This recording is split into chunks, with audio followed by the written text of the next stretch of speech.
Two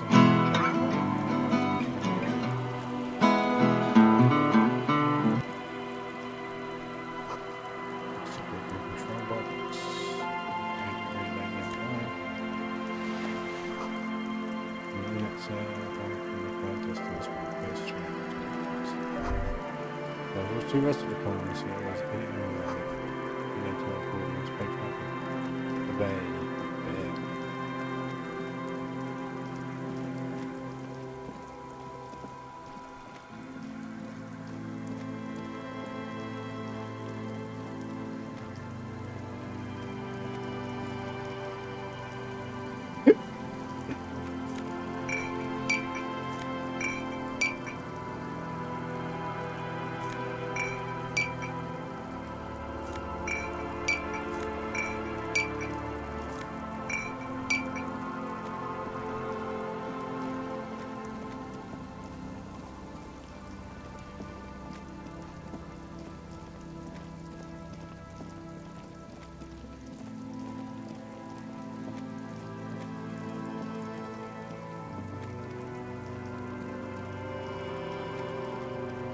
Okay then.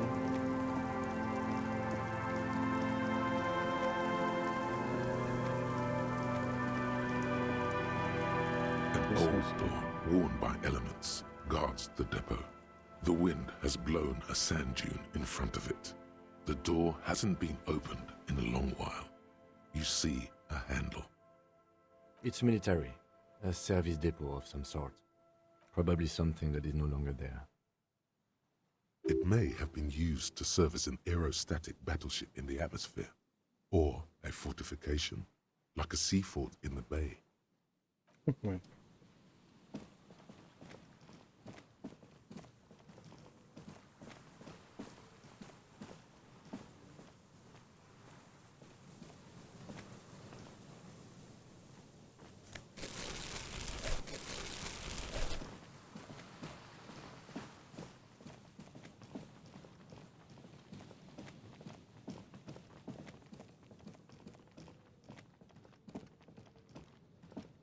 Heavy wooden doors, more than twice your height, stand shut in front of you. The rectangular sea-worn ornamentation appears in stark contrast to the padlock, carelessly drilled into the wood. Nothing happens, only the sound of the padlock rattling against the door. I don't think that's going to work. The carving on the door is block-like and angular, like the church itself. Two large beams shoot downwards, sinking into the wood before they reach the threshold. The surface is smooth from the wind, but moist to the touch. This cheap-looking padlock is sturdily built. It shackles together a hasp and a staple screwed into the wooden door. It'll be easier to break the staple than the lock. Also, that sticker is interesting. So, you see a yellow circle with two X's and a big curve below them that looks like a mouth. You're pretty sure you haven't seen it before, but what the symbol depicts is clear enough. A smiling dead guy. The curve makes it smile, and the X's make it dead. There is something blindingly modern about this symbol. Its modernness puts to shame everything you've seen before. It's the contrast between the cheery, chemical yellow and the rigor mortis. As if the cheery guy didn't know he was dead, or the dead guy didn't care that he was. Either way, you get the sense the forces of future are at work here. He takes off his glasses and uses a blue handkerchief to thoroughly wipe them clean before inspecting the sticker. Then he looks up, pauses, and replies. No. Looks like a dead man smiling. Suggests junior delinquency. I haven't seen that sticker before, and I'm not a youth. That level of conceptual thinking is not part of my skill set. There's nothing like the sound of a sticker unpeeling. Now it's stuck to your thumb.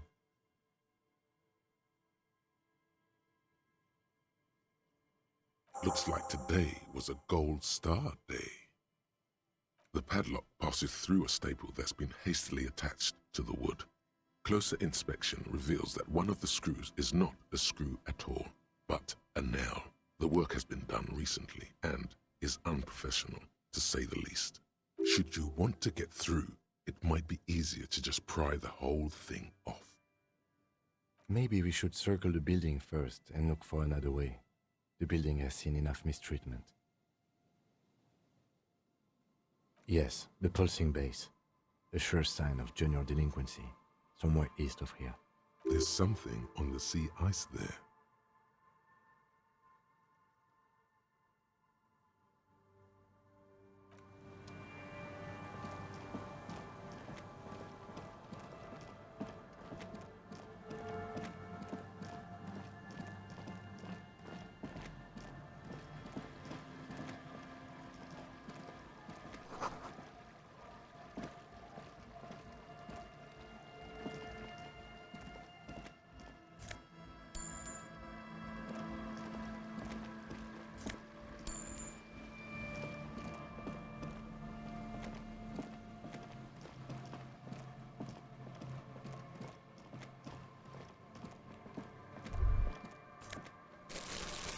You see that seagull up there?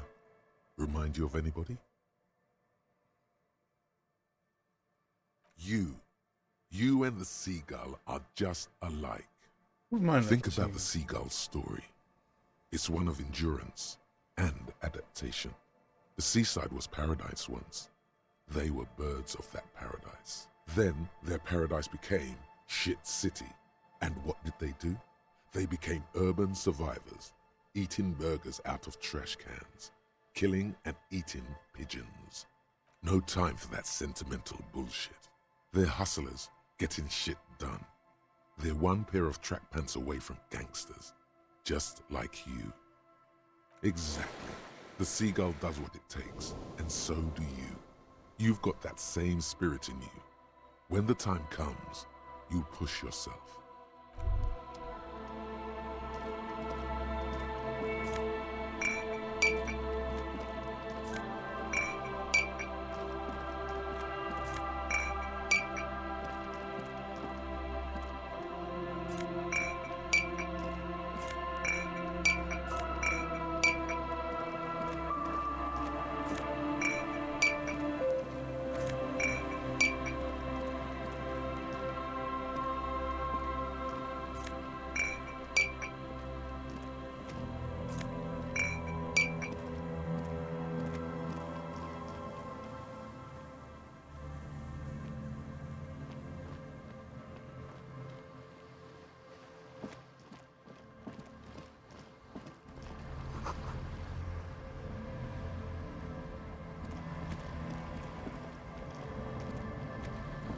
A shaggy-looking girl in her late teens or early 20s kneels on the ice with an electronic contraption in her hand.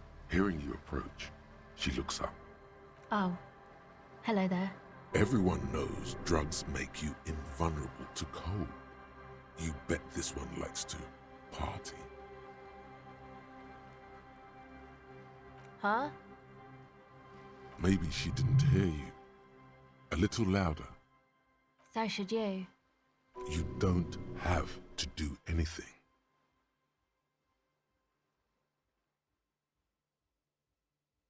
I don't know, some kind of a store? Maybe a general store? Look, man, fuck the hat. Your pulse rises. I'm sorry I said fuck the hat. I was concentrating on something else. My whole family swears and it rubbed off on me. She answered your questions now. A cell. Her hair is dyed blonde, with dark roots showing. There's a coarseness to her features, some masculinity below that timidness. Okay, it's Burger. A very common name.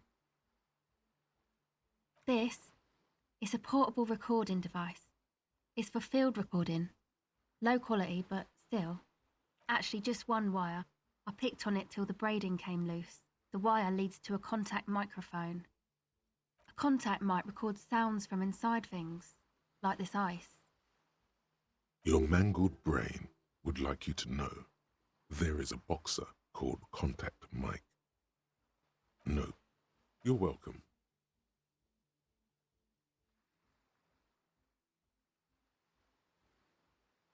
The mic?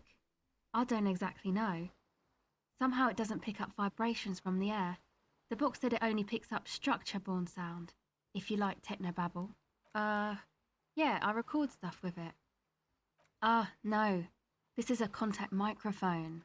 It's for recording inside solid objects. Contact mic just beats people up. Same place I got the recorder from, the Palaceum. Oh man, you haven't been to the Palaceum? It's the coolest place in this whole drug-addled shithole. It's a music club and a synthesizer workshop on Boogie Street in Jamrock. Musicians live there, like real musicians. I once saw Arno van Eyck. Oh yeah, guess you wouldn't know Van Eyck, or really be a Palaceum-going kind of person. Yes? Okay. Recording, I guess. I think I'm recording cracks in the ice, but there's no way to tell. Not without headphones. I think I just recorded your footsteps too. Not sure how that will sound. What happened to the old headphones? My boyfriend sold them. I don't know, man. Things. Just stuff you need for life. A lie. They were probably pawned off for something suspicious. The musicians in the Palaceum used them for making music. They looped the stuff, cutting the tapes together. They make music out of cracks in the ice and keys jangling. Crazy sounds like that. It's hard to explain. Anyway, I thought I'd make some too. It's supposed to be, like, a music place anyway. Yeah, sure doesn't. I don't really know what I'm doing. They use synthesizers too. I don't have a synthesizer. Take this, you're called. No, man, fuck that, I'm cool. I'm sorry I said that. I'm sorry about the fuck. It's okay. That? The boys think it could be a place, like the Palaceum or something. Stupid. It's really not gonna be a Palaceum, that's for sure. And who are these boys? Yeah, Andre and the guys, they're inside, in the tent. And why is that? They got too much stuff crammed in there, no room. Music stuff mostly. Like this tape recorder, but bigger. And yep, they were pretty. I'm sorry we sold those. That stuff is more expensive than I am. More expensive than any of us, really.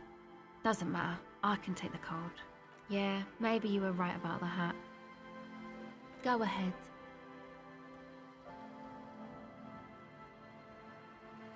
It's supposed to become, like, a club for anodic dance music, like that new style of synthesizer stuff they play at the Palaceum. Except that, yeah. She looks at the old wooden church up on that pole as a mean wind comes bellowing in. A 6-story structure that's out of dog. The floorboards are twisting, and the shooting beams are slowly cracking, like bones. Far east of the Golden Delta, beyond the industrial port, there is a black patch of unlit coast with the smallest creatures on the ice. There will never be a club for anodic music here. Not in a million years. I know.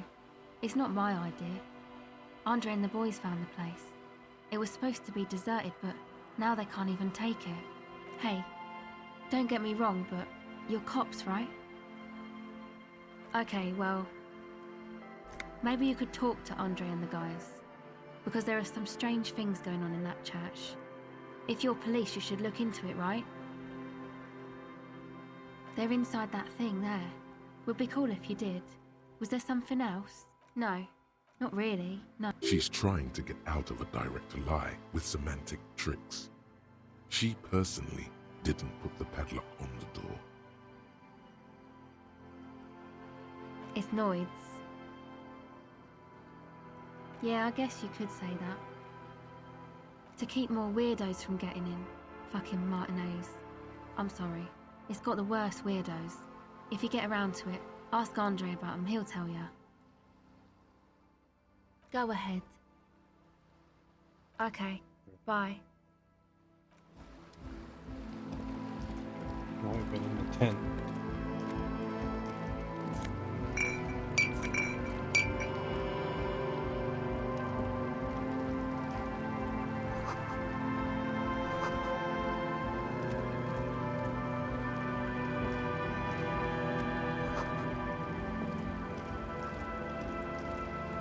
A pane of eternite has been planted into the snow.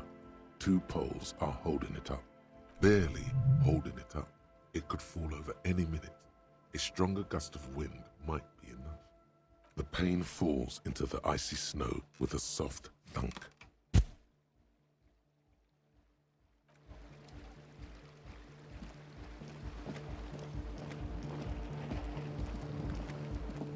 The tent is just tarpaulin fabric covering a pile of stuff. The flap is open. Inside, 3 young men, all in forward-looking apparel, reminiscent of the sticker on the padlock, are listening to some new form of music.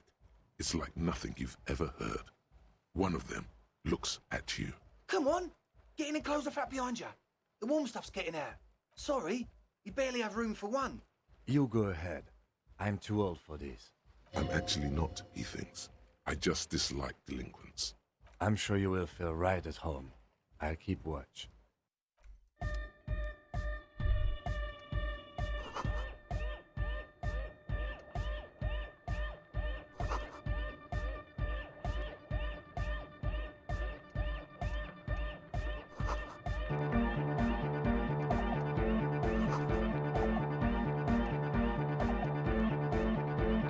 You see a youngish man bleaching the tips of his hair with a toothbrush. He puts the toothbrush down and extends his hand in greeting. Hello, I'm Andre. It's a pleasure to meet you. There is definitely something futuristic about his hair, aggressively so. You get the sense that this is what the future will look like. Imbecilic, yes, should the future ever come, it will look deeply imbecilic, like this guy. His grip is strong, sweaty, and warm. He's trying to project and inspire confidence. This is my posse, Noid, The young man with earrings looks at you suspiciously. and Egghead. Egg! Yells. Don't pay a high above his head, continues to crouch. Together with a Settle Burger, who's out there right now, doing some seriously progressive sonic experimentation, we like to think of ourselves as music venue organisers. We have many in the pipeline, officer. That means they haven't set up a single one yet. You see, we've been all over Jamrock North, prospecting for real estate to establish a new venue in. Honest for talent. Yeah, thank you, Egghead. And while there is no shortage of raw, unfettered talent spinning tapes in Jamrock, we've had rotten luck with the real estate part. Place is a shithole. I apologise for my friend Noid's potty mouth. I realise this is not how you speak to a police officer. He has authority issues.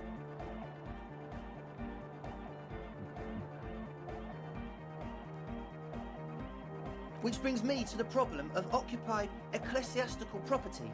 I bet you've noticed the derelict hive of narcomania on the coast. I'm talking about the church, and I'm not exaggerating. Even a place of spiritual refuge can become a magnet for all sorts of dopeheads and burnouts if left unattended. Dopeheads. Burnouts. Well, I'm sad to say, that's exactly what happened. Sad because we were just about to put Martinez on the map with one of the maddest dance clubs in Jamrock. Nah, strike that, in Revachol. Strike that. The world. And sadder yet, because the dopeheads and burnouts holed up in there were the worst kind. He leans back a little, watching you with a steady, serious gaze, letting you imagine just how bad those dopeheads and burnouts really are. Good. This calls for an opinion. You're an expert in those.